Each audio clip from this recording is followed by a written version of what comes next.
Breaking news is shaking the monarchy. Reports say King Charles III and Queen Camilla have been badly injured in a serious car accident in central London, and the eerie timing is impossible to ignore.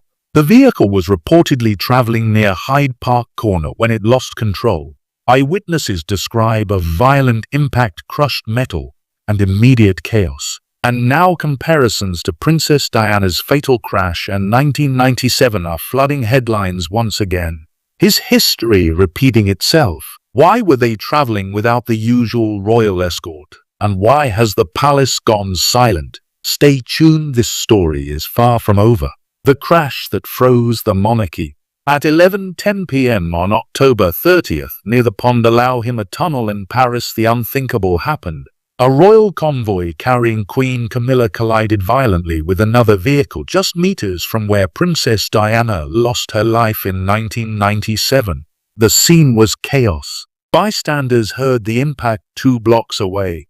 Camilla's Bentley state limousine traveling at high speed veered into the wall. When pulled from the wreckage, Camilla was conscious, but disoriented. Her face bloodied, her voice slurred. The silence from the palace that followed was louder than any siren. Emergency services arrived within 9 minutes, securing the scene and rushing Camilla to Petit-Salpêtrière Hospital, the same facility where Diana was declared dead 26 years earlier. Yet for over 6 hours there was no statement from the royal family, not even a confirmation she was alive. Photos leaked online showed twisted metal, smashed headlights, and a heavily guarded hospital wing, but official channels stayed quiet. By 5:45 am, speculation had exploded. Was this sabotage, negligence, or something far worse? Initial reports revealed a chilling detail. Camilla's route had changed at the last minute. Originally meant to travel along the Cage d'Orsay or convoy, was inexplicably diverted. Insiders say the order came from a high-level private security contact, not official protocol. There was no traffic block, no emergency detour. The driver's credentials are now under review, and in a moment that shook even seasoned royal watchers, media worldwide began asking, did someone want Camilla in that tunnel? The comparisons were instant and brutal. Diana, Paris, a high-speed crash, a tunnel soaked in royal history and grief. Some said it was eerie coincidence, others called it karmic, but to millions around the world it felt like something worse. History replaying itself with no lessons learned. The monarchy, already fragile, now found itself in the center of a living nightmare. And once again it started in Paris. As daylight broke over Paris, the footage began to circulate. The shattered limousine, the police barricades, the flashing lights beneath the Pont de l'Alma. But for many it wasn't what they were seeing, it was what they were remembering.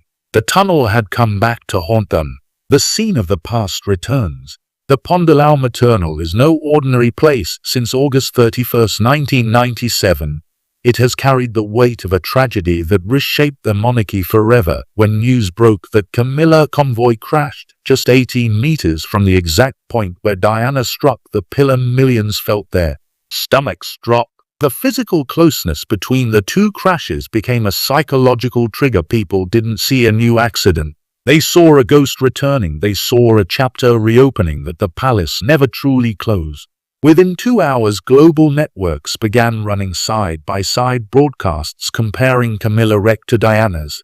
The similarities were impossible to ignore: black vehicles, flashing lights, panicked responders, and the cold concrete walls that swallowed sound. In London, crowds gathered outside Kensington Palace, some holding candles, others simply staring at their phones in disbelief. Social media coined the phrase Paris Echo by 6 am, and it spread to 31 countries before sunrise. It wasn't exaggeration, it was collective trauma. Experts from the 1997 inquest immediately weighed in. Former investigators noted that both convoys used modified routes, both traveled above recommended speed thresholds, and both involved last-minute security changes. These aren't rare and royal travel, but 2 cases in the same city in the same tunnel. Statistically bizarre. A French analyst told TF1 News that the chances of identical circumstances aligning again after 26 years were less than 1 in 10,000. Whether coincidence or something engineered, the symbolism was undeniable. For the public, symbolism mattered more than data. Diana's death was a wound that never healed, and Camilla has long complicated history with or reopened it. The tunnel wasn't just a road, it was a national scar, and watching another queen pulled from wreckage in the same place made millions feel like time hadn't moved at all. Emotion replaced logic, fear replaced patience, and for the monarchy it marked the beginning of a storm they couldn't control. As investigators cordoned off the tunnel, another question began to overshadow the crash itself. Why was Camilla in Paris at all? Her name wasn't on any royal schedule, no embassy memo, no diplomatic briefing. And by mid-morning, whispers had started spreading through Whitehall and MI5 Camilla wasn't supposed to be there, and the palace didn't want anyone to know why. Secrets behind Camilla's Paris trip. By October 29th, one day before the crash, palace staff noticed something strange. Camilla's name had quietly vanished from internal scheduling documents. Her digital entry was replaced with a simple note: private engagement, no time, no return date, no location. Senior aides later admitted they didn't know she'd left the country until 2:15 p.m. when her plane landed at Label J Airport in Paris. For a queen consort, that level of secrecy is unheard of and triggered immediate protocol concerns. Later that night, leaks revealed Camilla attended a private dinner at the home of Jean-Luc Fiverolle, a controversial art dealer linked to 3 financial scandals between 2015 and 2021. Guests reported she arrived without fanfare, escorted only by personal protection officers. Fiverolle is known for mixing royalty with billionaires who prefer shadows to spotlights.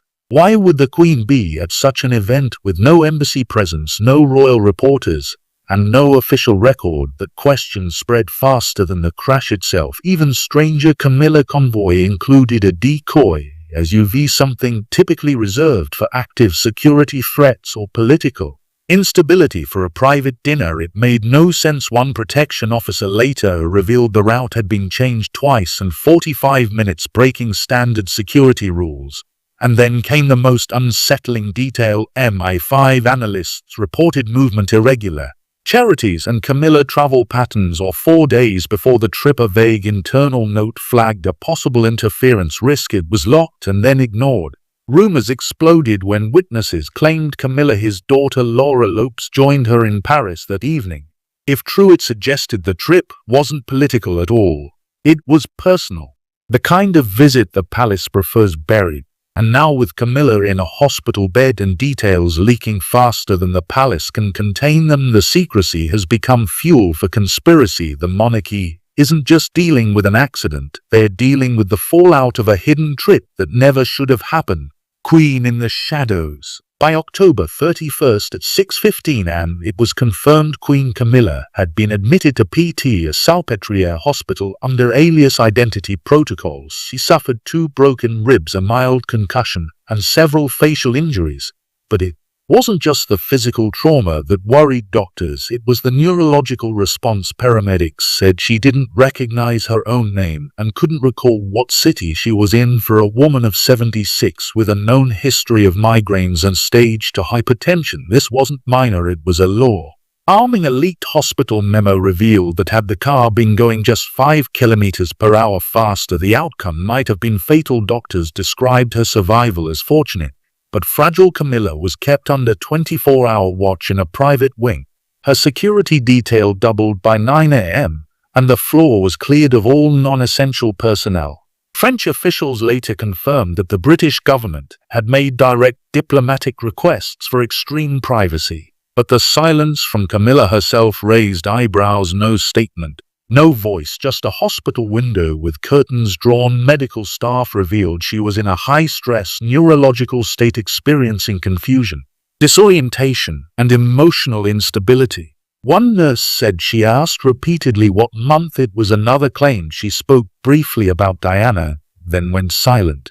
The palace issued a generic health update at 12:42 p.m., stating Her Majesty is receiving care and expected to recover. But the language was too vague for a public already on edge. The lack of clarity only deepened suspicion. What exactly was she recovering from, injuries or something else? Meanwhile, back in London, all of Camilla's scheduled appearances for the next 4 weeks were suddenly removed from official calendars. The royal website replaced her photo with a blank placeholder on the homepage carousel. No one close to her had spoken publicly, not even her own children. The Queen was alive but invisible, and in a world full of cameras, silence speaks louder than truth. While Camilla was unconscious in Paris, the man who once risked a kingdom for her was falling apart behind palace walls. The crash didn't just send shockwaves through the monarchy, it cracked something inside King Charles III. And for the first time in decades, his age weren't just worried about his public image, they were worried about him personally. Charles frozen in fear. King Charles was informed of the crash at 12:41 am London time on October 31st, only 30 minutes after Camilla was admitted. Aides say he was away reviewing speeches at Clarence House when the call came through. Witnesses describe him standing still, phone in hand, pale and speechless. Within 20 minutes, his entire royal schedule vanished. A planned appearance at the Guildhall was cancelled, meetings with defense officials postponed. He retreated first emotionally, then physically. No public statement, no royal wave, just silence. By 10 am he had quietly relocated to Highgrove House, his personal sanctuary in Gloucestershire. No press was alerted, staff were told to reduce visibility. Sources say Charles was in a state of private collapse. He reportedly repeated the words, "Not Paris, not again."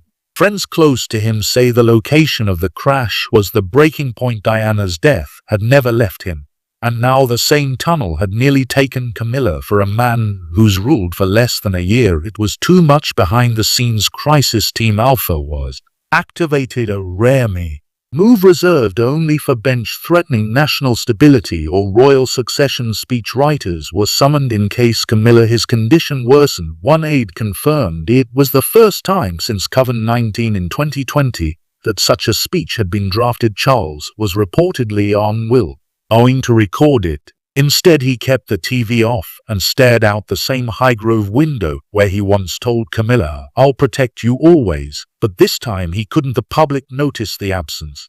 Whereas Charles trended for 16 hours straight. Commentators questioned his silence was a dignity or emotional paralysis. Buckingham Palace tried to calm the storm with a photo of Charles reviewing documents. But the damage was done in the monarchy, where the appearance of control is everything. The king had vanished in the moment the public needed reassurance most. And while one man disappeared into grief, another moved with icy precision. At 1 am, Prince William took the call and didn't flinch. He didn't cry, he didn't panic. He got to work. But behind his calm actions was something older than duty, a wound he never healed. William's cold calculations. When the palace line rang at 1 am, Prince William picked up instantly. He was at Adelaide Cottage, just finishing his evening brief. Upon hearing the words Camilla Harris crash, he reportedly fell silent for a full 10 seconds, then simply said, "Understood. Good." Within the next 30 minutes, he had ordered a full audit of royal convoy protocols, including speed decoy use and route clearance.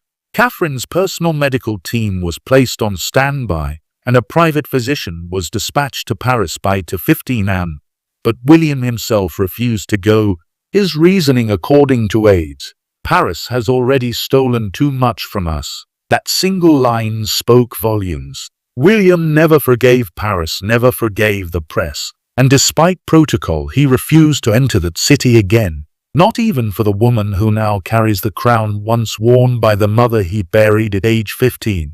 His decision caused quiet shock behind closed doors, but no one challenged it because everyone knew Camilla was not Diana. In the hours that followed, William took control of royal mobility logistics across the board. By 6 am, new draft protocols were submitted to his team for approval: convoy speeds, vehicle swaps, communications, timing. He demanded it all be changed. When asked by a senior aide if his actions were cold, he replied, "Cold is how we survived this." But those close to him said it wasn't just about safety, it was personal, and it ran deep. Sources inside Kensington Palace confirm William still doesn't fully accept Camilla as queen. He's remained publicly polite, but privately distant. The crash reopened old scars. It reminded him of the mother who died too young, of the silence that followed, of the palace that didn't protect her. And now, as one queenly injured in the very tunnel where another died, William was done playing along. He wasn't grieving, he was rebuilding his way. And breaks her silence. It was October 31st, just past 4 p.m, when Princess Anne stepped onto the stage at a Commonwealth Veterans Memorial in Portsmouth. Her remarks were meant to focus on service and remembrance. Instead, they stopped the nation. "We must learn from the past," she said plainly, "or we are doomed to repeat it." The crowd went still. Cameras zoomed in. Commentators froze mid-broadcast. It didn't take long for her words to echo far beyond the hall and straight into the headlines. And hadn't been informed about Camilla's Paris trip in advance, something royal insiders confirmed just hours later. She was furious. According to aides, her office had requested to review all senior royal travel 2 weeks earlier and had been ignored. The crash changed that now and was demanding it. No more unscheduled movements, no more unapproved routes. One aide quoted her saying, "We don't keep making the same mistake." It wasn't just a comment, it was a challenge. While the monarchy stayed mostly quiet, the public didn't. Anne's approval rating spiked 11 points overnight. Polls across Scotland, Wales, and Northern Ireland showed she was now viewed as the most trusted royal. Social media praised her honesty and steadiness. Some even called her queen, and in spirit. The contrast between Anne's clarity and Charles's silence only grew sharper. While others disappeared into shadows, she stepped forward, and the public followed. For decades, and has been known as the unshakable one. No scandals, no games, just duty. But now she was also becoming the moral compass of the family. In a crisis shaped by secrecy or decision to speak broke through the fog. And for many, she became the voice of the people, the one royal who didn't just speak carefully, but truthfully. But even, and from words, couldn't compete with what came next. Within hours of her speech, the internet did what no royal could. It resurrected the face, a car, the pain. Diana was everywhere, and what started as grief quickly turned into something else entirely. Diana's ghost goes viral. By November 1st at 2:30 am, a viral TikTok had already hit 11 million views. Side-by-side photos of Diana's wrecked Mercedes and Camilla's Bentley, both mangled under Parisian street lights. The caption, "Same tunnel, same crown, same curse." That single post sparked a fire. Within 8 hours, Diana's revenge was trending in 41 countries. And within 24 hours, global sentiment had shifted from concern for Camilla to fury about the past. Thousands of posts surfaced, drawing eerie parallels. Diana's crash involved a suspicious route change. So did Camilla. Both lacked sufficient security clearance. Both occurred at night, at speed, in luxury vehicles under chaotic circumstances. The photos were uncanny, the narratives too close for comfort. People began asking, not quietly but loudly, was this karma, a curse, or unfinished business from a palace that never made peace with its most beloved daughter? Approval ratings for Queen Camilla plummeted by 19 points in just 36 hours. A YouGov survey showed 58% of Britons believed the crash symbolically reopened wounds the palace never truly addressed. Even pro-monarchist outlets like The Telegraph ran cautious headlines, "When the past won't stay buried." Diana documentaries top Netflix UK charts. Crowds gathered again outside Kensington Palace, just like they did in 1997.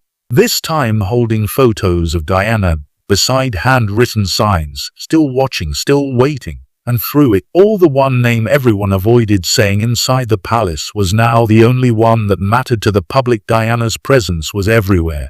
On screens, on banners, in the collective memory of a nation that never stopped mourning her. Camilla, his injuries, once front-page news, now sat in the corner. The Queen was alive, yes, but Diana had returned. And this time the world was listening. The pressure didn't stop with trending hashtags. It turned into phone calls, into lawyers, into fresh demands. And soon the question wasn't just why Camilla crashed, it was why both crashes still held so many unanswered questions. The media storm and new investigations. By November 2nd, major investigative outlets had reopened files many thought were long buried. BBC Panorama confirmed a new special report featuring whistleblowers from both the 1997 inquest and present-day French emergency services. One name surfaced repeatedly of former royal security coordinator who had warned about convoy irregularities just 2 days before Camilla trip. His report ignored. His name redacted until now. FOIA Freedom of Information Act requests surged, targeting both French and British records surrounding Diana's and Camilla crashes. Investigators demanded GPS logs, tunnel footage, and internal communications. One shocking discovery. 8 minutes of CCTV from the Alma tunnel on the night of Camilla crash had technical issues. The exact section where her car veered gone. Officials claimed it was a glitch. The public called it something else. In Brussels, Belgium, Lino Verhoeven proposed an international investigative panel into both deaths, stating if two royal women were nearly killed in the same tunnel under different crowns, something is deeply wrong.